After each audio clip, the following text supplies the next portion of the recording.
ഇടുക്കിയിലേക്കൊന്ന് പോവുകയാണ്. ഇടുക്കി ജില്ലയിലെ മാതൃകാ കർഷകനായ രാജാക്കാട് സ്വദേശിയായ കൃഷ്ണൻ കണ്ടമംഗലത്തിന്റെ കൃഷിയിടം ഇപ്പോൾ ഒരു പഠനശാല കൂടിയാണ്. വ്യത്യസ്തമായ കൃഷിരീതികൾ കാണുവാനും പഠിക്കുവാനുമായി നിരവധി ആളുകളാണ് കൃഷ്ണന്റെ കൃഷിയിടത്തിലേക്ക് എത്തിക്കൊണ്ടിരിക്കുന്നത്. 5 ഏക്കർ പാടത്തെ കൃഷികൾക്കൊപ്പം ഈ ജമന്തി പൂക്കളൊക്കെ നിറഞ്ഞു നിൽക്കുന്നതും ഏറെ ആകർഷണമാണ്.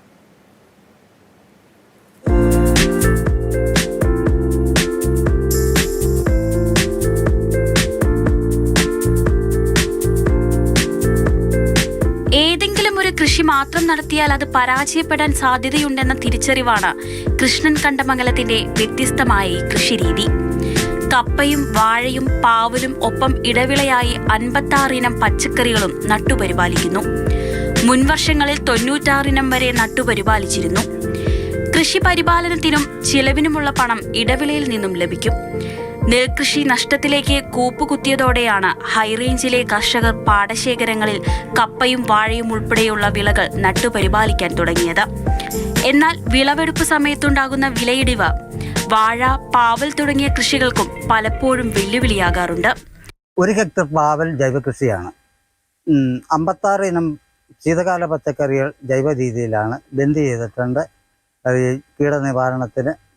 കീടനിവാരണത്തിന് ആവശ്യപ്പെട്ട എല്ലാ സംവിധാനങ്ങളും നമ്മൾ ഒരുക്കിയതിന് ശേഷമാണ് ജൈവകൃഷിയിലേക്ക് മാറുന്നത്. ജൈവകൃഷി ലാഭകരമാണ്.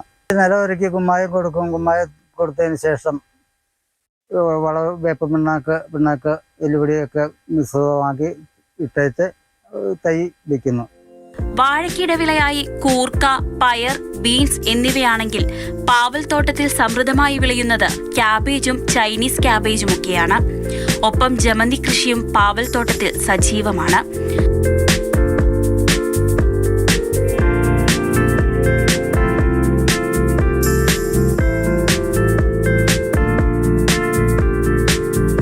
എഴുപതിലെത്തി നിൽക്കുന്ന കൃഷ്ണൻ എന്ന കർഷകന് പൂർണ്ണ പിന്തുണയുമായി ഭാര്യ രാധ ഒപ്പമുണ്ട്.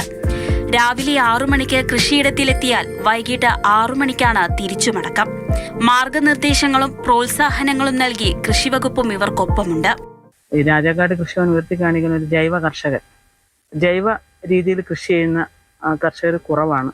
എന്നാൽ കൃഷ്ണൻകുട്ടി ചേട്ടൻ ഇവിടെ ഒരു 6 ഏക്കറിൽ പച്ചക്കറി തന്നെ ചെയ്യുന്നത് ജൈവവളം മാത്രം. കൃഷിവകുപ്പിന്റെ നിർദ്ദേശപ്രകാരമാണ് വളപ്രയോഗങ്ങളും കീടപ്രതിരോധവും. അതുകൊണ്ട് തന്നെ വിഷമുക്തമായ മികച്ച പച്ചക്കറികൾ വിപണിയിലെത്തിക്കാനും ഈ കർഷകന് കഴിയുന്നു.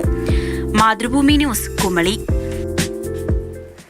ജയനസ് രാജു ആണ് നമ്മുടെ കൂടെ ഉള്ളത്. ജയൻ, ഈ കൃഷി രീതികളെ കുറിച്ചൊക്കെ പഠിക്കാൻ ഒരുപാടുണ്ടല്ലേ അവിടെ?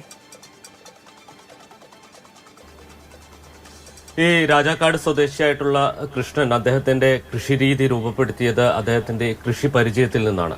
നമുക്കറിയാം, മലയോര മേഖലയിൽ പല കർഷകരും ഒറ്റവിള കൃഷി ചെയ്യുന്ന ആളുകളാണ്.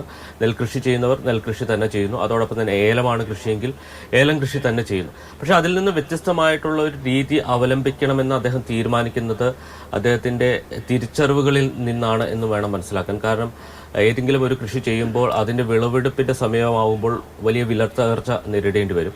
അപ്പം അങ്ങനെ വിലത്തകർച്ച ഉണ്ടാകുമ്പോൾ കർഷകരെ സംബന്ധിച്ച് അടുത്ത വർഷം കൃഷി ചെയ്യാനുള്ള മാർഗമാണ് അടഞ്ഞു പോകുന്നത്. അപ്പം അതിനൊരു പരിഹാരം എന്ത് എന്ന അന്വേഷണമായിരിക്കും ഒരുപക്ഷെ കൃഷ്ണനെ ഇത്തരത്തിലൊരു കൃഷി രീതിയിലേക്ക് നയിച്ചത് എന്ന് വേണം മനസ്സിലാക്കാൻ. കാരണം നമുക്കറിയാം, കപ്പ കൃഷി ചെയ്യുന്ന ഒരു കർഷകനാണെങ്കിൽ കപ്പ കൃഷി ചെയ്ത് അത് വിളവെടുക്കുന്ന സമയത്ത് കപ്പയ്ക്ക് വിലയുണ്ടാകില്ല. അപ്പം സാമ്പത്തികമായി നഷ്ടമുണ്ടാകും. അത് പരിഹരിക്കുന്നതിന് വേണ്ടി കപ്പയ്ക്കിടയിൽ എന്താണ് കൃഷി ചെയ്യാൻ കഴിയുക എന്നത് ആലോചിച്ചു. അങ്ങനെ അദ്ദേഹം ഓരോ തരത്തിലുള്ള കൃഷികൾ മാറി മാറി ചിന്തിച്ച് ഒരുപക്ഷെ ഒരു കർഷകൻ 96ഓളം പച്ചക്കറികൾ അല്ലെങ്കിൽ 96ഓളം ഇനങ്ങൾ ഇടവിളയായി കൃഷി ചെയ്യുന്നു എന്ന് പറയുന്നത് തന്നെ ഒരു അപൂർവമായിട്ടുള്ള ഒരു കാര്യം. അതെ, തീർച്ചയായിട്ടും അങ്ങനെ തന്നെയാണ്. അതിലെല്ലാം തന്നെ അദ്ദേഹം വിജയിച്ചിരിക്കുകയാണ്. ഒപ്പം തന്നെ അദ്ദേഹത്തിന്റെ ആ കൃഷിയിടം എന്ന് പറയുന്നത് ഒരു പഠനം, ഒരു കൃഷിയെക്കുറിച്ച് അതിന്റെ രീതികളെക്കുറിച്ചൊക്കെ പഠിക്കാനുള്ള ഒരു ഇടം കൂടി മാറിയിരിക്കുന്നു എന്നുള്ളതും ശ്രദ്ധേയമാണ്. ജയനാണ് നമ്മുടെ അടുത്ത് കാര്യങ്ങൾ പറഞ്ഞത്.